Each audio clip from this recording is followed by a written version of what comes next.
Salut les devins, c'est Saikyo. Il est temps, il est l'heure, avec un énorme plaisir de vous présenter ma review des épisodes 18 et 19 de Gegege no Kitaro. Si vous entendez que ma voix est un petit peu basse, un petit peu tranquille, etc., c'est parce que j'enregistre cette vidéo assez tard dans la nuit, donc ceci explique cela. Et donc, pourquoi est-ce que je suis très content? Parce qu'au final, on a eu droit à un épisode 18 avec le yokai qu'ils ont appelé le Rivement, je crois, celui qui est toujours au bord des rivières, machin là, qui était vachement dans une intrigue en fait, comme les précédents épisodes. Et si vous vous rappelez de ma dernière review de Gegege no Kitaro, vous vous rappelez que j'avais pointé un gros défaut du doigt, même si j'adore toujours la série, c'est qu'elle n'avance pas trop sur son histoire de fond. Au final, on a tout un enchaînement de petites histoires sur différents yokai qui n'ont pas de lien entre eux, et voilà, on sent pas vraiment qu'il y a une histoire, un scénario de fond de l'œuvre qui avance. Je vous avais expliqué, il y a 10 jours à peu près en arrière, que c'était bien sûr par rapport à une volonté de l'auteur de faire ça, parce que l'auteur de cette œuvre-là, il y a 50 ans en arrière, est passionné en fait de tout ce qui est fantôme yokai et tout ça, et donc chaque épisode pour lui est un petit peu comme une étude spécialisée et spécifique d'un yokai. Donc c'est pour ça qu'il privilégie pas trop le fond de la trame de l'histoire principale.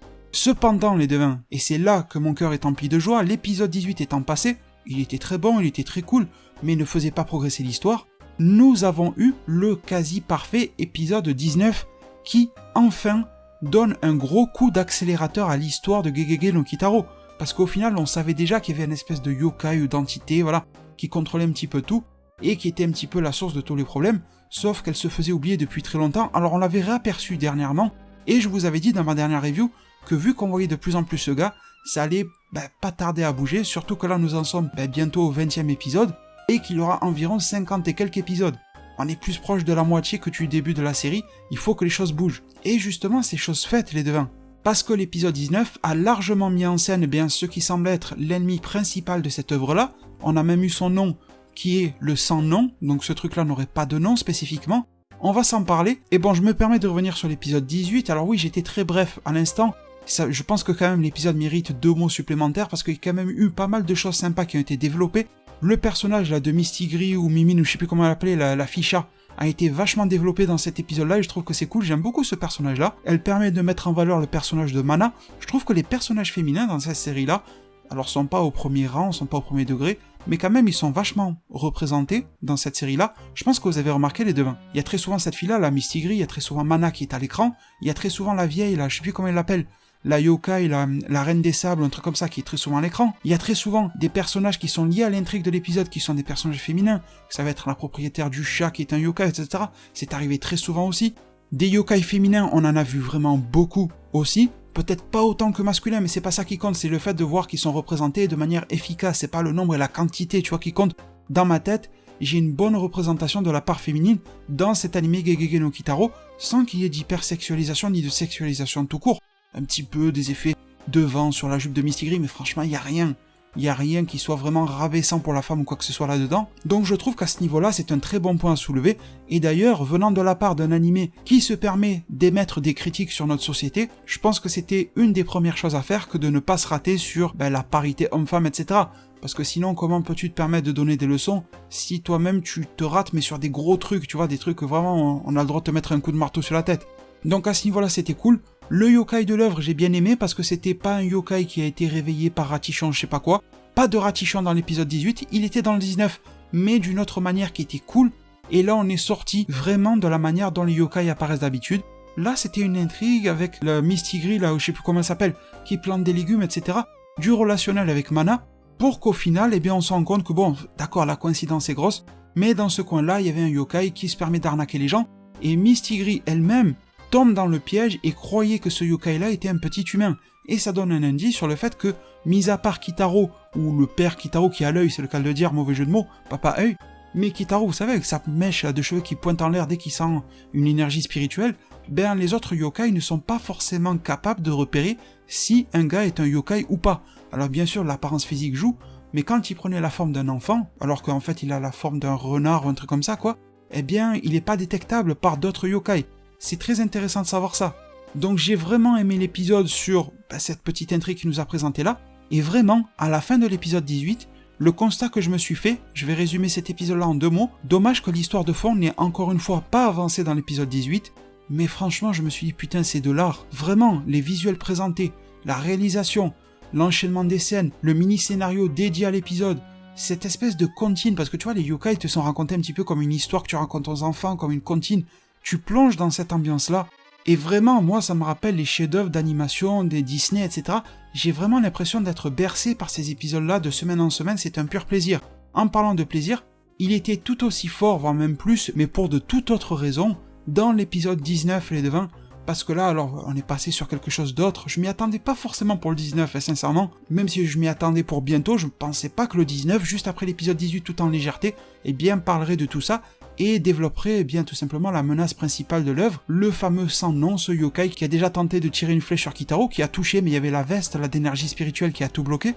Et il s'en prend déjà au début sur Mana, il lui passe à travers, et d'ailleurs, petite remarque, vous me direz en zone commentaire les devins ce que vous en pensez, j'ai trouvé dans cet épisode-là, les devins, pas les autres, dans celui-là vraiment le 19, que ce yokai, on va dire que c'est un yokai, je sais pas, le sans nom, l'ennemi principal, fait penser énormément à Voldemort de Harry Potter. Je vais vous donner des exemples. Le sans nom, Voldemort c'est celui dont on ne doit pas prononcer le nom, celui, enfin on l'appelle souvent tu sais qui, etc. Donc il y a le fait de ne pas lui donner de nom, mais de le désigner quand même. La manière dont il est passé au travers de Mana m'a beaucoup rappelé Voldemort quand il est sous forme d'âme et qu'il transperçait Harry justement dans l'œuvre, en particulier dans les films, je connais pas vraiment les bouquins. Enfin voilà, il y a d'autres exemples. On a vu aussi à un moment quand il a fait je sais pas trop quoi là, avec sa langue, là, un petit peu comme un serpent. Donc Voldemort serpent, bien sûr. Donc il y avait pas mal d'exemples comme ça qui me faisaient beaucoup penser à Voldemort dans cet épisode-là par rapport à ce sans nom. Après, je pense pas vraiment, les devins, que ce gars-là soit un repompage ou je sais pas quoi, ou une inspiration, un hommage, enfin ce que vous voulez, de Voldemort, tout simplement parce que l'œuvre Gegege no Kitaro a 50 ans. Et vous savez très bien que Harry Potter a beaucoup moins que 50 ans. Mais si ça peut vous rassurer, je ne pense pas non plus qu'Harry Potter a repompé sur Gegege no Kitaro, c'était juste pour la parenthèse, voilà. Alors, cet épisode-là, pourquoi est-ce que je ne dis pas qu'il est parfait? Tout simplement parce qu'il a remis en scène des yokai qu'on connaît déjà, le Tantanbo, le machin, mais quand même avec une belle astuce. C'était pas juste comme beaucoup d'animés le font. Tu sais, un petit peu comme... Je pense que tu as déjà vu l'espèce de spin-off, on va appeler ça comme ça, sur le Dr Raichi avec Hachiya dans Dragon Ball Z. Je pense que ça te parle. Et tu te rappelles que la machine de Dr Raichi permettait de faire ramener sous forme d'espèces de molécules d'âme, je sais pas trop quoi, des gars comme Freezer, Thales, Slug, tout ça, tu vois. Ça, c'était une manière, franchement, bateau de ramener des anciens ennemis. Oh, j'ai une machine qui ramène vos anciens ennemis, machin. D'accord, mais c'est vite fait. Tandis que là, d'anciens ennemis étaient ramenés, mais on a eu droit à deux choses. On a eu droit à une justification de contexte, c'est-à-dire que il y a l'école des fantômes, dans un monde un petit peu parallèle, en faisant une incantation dans un cimetière pour déverrouiller un 4e compartiment. Donc déjà, il y avait quelque chose de cool dans la profondeur de l'histoire de cet épisode-là. Et en même temps, le Papa Œil, qui a donné une explication cruciale, les devins, sur le fonctionnement des yokai. Depuis le début, les devins, vous avez remarqué que Kitaro, quand il se bat, très souvent, la plupart du temps, il utilise le doigt, l'attaque doigt, pistolet doigt, pour détruire le yokai qui est en face, et au final, on voit une espèce d'âme qui s'en détache, et moi, je vous avais dit, ça me fait penser un petit peu aux Zanpakuto et aux Shinigami dans Bleach, qui vont purifier un holo et tout ça. Ça m'y fait beaucoup penser, et je pensais que les âmes des yokai, par exemple, dans Gegege no Kitaro, eh bien, rejoignaient une forme d'autre monde ou quoi que ce soit, vu que Kitaro les a purifiés. Sauf que non, Kitaro a détruit leur corps, leur âme est tellement puissante, comme a dit le père, qu'elle ne peut pas être détruite, donc elle reste là sous forme d'âme, elle doit naviguer, elle doit un petit peu errer à droite à gauche, jusqu'à ce que la puissance du yokai se reconstitue, se renouvelle, et qu'il retrouve même son corps. Donc en fait, si vous connaissez Naruto Shippuden, tout ça, c'est quasiment la même chose que pour Kyuubi, enfin les démons à queue en général. Vous savez très bien dans Naruto que si vous allez tuer Kurama, enfin Kyuubi, eh bien d'accord, il va disparaître pendant peut-être 10 ans ou un truc comme ça, mais au bout d'un certain temps, il va renaître. Tout simplement parce qu'il y a une certaine force de son chakra qui persiste, etc., qui va lui redonner la vie.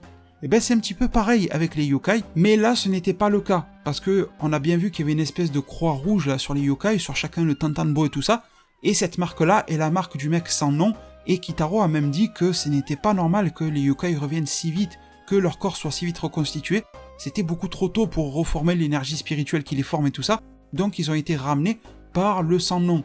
Pourquoi est-ce que le sans nom a ramené uniquement des yokai que Kitaro a déjà combattu? Ça c'est un petit peu étrange, sincèrement. Alors soit il y a une explication vraiment réelle et cruciale, un petit peu comme Raichi qui ramène les gars qui ont été détruits par la haine, qui ont de la haine et de la rancœur vers Goku et sa bande, donc des gars qui auraient de la haine envers Kitaro et sa bande, ou alors c'est juste une opportunité, parce qu'on a vu que le sans nom depuis le début de l'œuvre, il observe dans son coin Kitaro et sa bande, et donc il a dû les voir en train de tabasser la gueule de tel et tel yokai, et du coup c'est peut-être une opportunité de les ramener, de récupérer leur âme juste après qu'elle ait été détruite, enfin que le corps ait été détruit, pour les ramener à l'existence. Tu vois, ça peut être soit une explication super légère, soit une explication qui aurait vraiment un fond pour la suite de l'histoire. Parce que d'ailleurs, pourquoi est-ce que ce Sannon en veut spécialement à Kitaro? C'est vrai que ce gars-là me fait beaucoup penser à Raichi dans le sens où il lui ramène des anciens ennemis qui ont une rancœur envers Kitaro, et en plus ce gars-là en a après Kitaro pour une raison qu'on ne connaît pas. Donc soit il a un contentieux avec le père de Kitaro, soit avec Kitaro directement, il y a forcément quelque chose. Je veux dire, il peut pas cibler Kitaro juste pour se faire plaisir, on sent qu'il a une certaine motivation.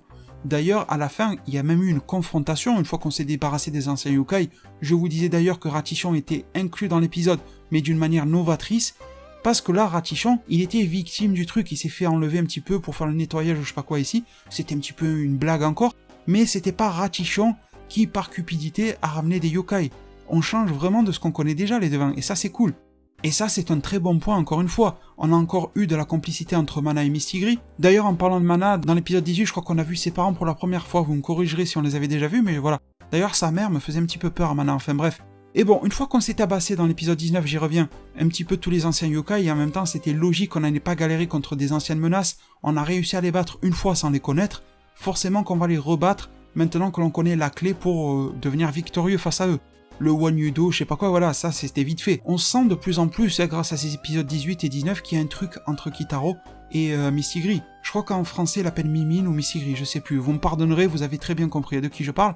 Alors déjà, je trouve que quand ces deux-là combattent ensemble, ils sont super classe, mais vraiment, on sent que, bon, Kitaro, il a l'air de s'en foutre un petit peu de elle, mais après, regardez, dans Naruto n'a jamais trop fait preuve d'amour pour Hinata, il l'a protégé quand il fallait, mais pas plus que quelqu'un d'autre, mais pourtant, dans le film qu'ils ont fait ensuite, on a bien vu Naruto faire preuve de sentiments, donc pourquoi pas Kitaro qui ferait preuve de sentiments plus tard. Mais c'est clair et net que cette fille a des sentiments pour Kitaro, ça se voit, ça saute aux yeux. On aurait pu s'attendre à ce que la relation soit entre Kitaro et Mana, mais non, ça sera avec elle. Donc peut-être qu'elle sera une éternelle rejetée, que Kitaro s'en foutra toujours, après tout ils ont le temps, ce sont des yokai, mais on sent vraiment qu'il y a quelque chose à dégoupiller dans cette relation-là, et potentiellement amoureuse plus tard entre ces deux jeunes gens. Donc le combat final machin, on les déboîte et tout, jusqu'à ce que Kitaro, dans une scène qui fout la pression franchement, eh bien qu'il ait à faire face au sans-nom, et même Kitaro avait le visage apeuré, je sais pas si vous vous rendez compte, j'ai jamais vu Kitaro dans cet état-là. La pression, la transpiration, il avait peur, le mec en face il était géant, le père ne savait pas qui c'était en face de lui, pas d'incantation mais il parle un petit peu comme un cinglé, fou d'avoir pleuré et pleuré de ne pas avoir de patronyme, défait comme les faces d'un dé, il est et haïra l'humanité jusqu'à son dernier souffle. Sans patronyme, pas de nom, les gens l'appellent sans nom. Et ensuite il dit j'ai un rêve à croquer, telle est ma volupté. Alors, je pense que ça confirme un petit peu ce que je vous disais, comme quoi le Sannon a une certaine rancœur quelque part, parce qu'il dit fou d'avoir pleuré et pleuré de ne pas avoir de patronyme. Donc je pense que ce type-là, quand il était vivant, dans sa jeunesse ou je ne sais pas quoi, ce type-là a une souffrance psychologique, il a dû être rejeté, peut-être que personne ne l'appelait par son vrai nom, enfin je ne sais pas.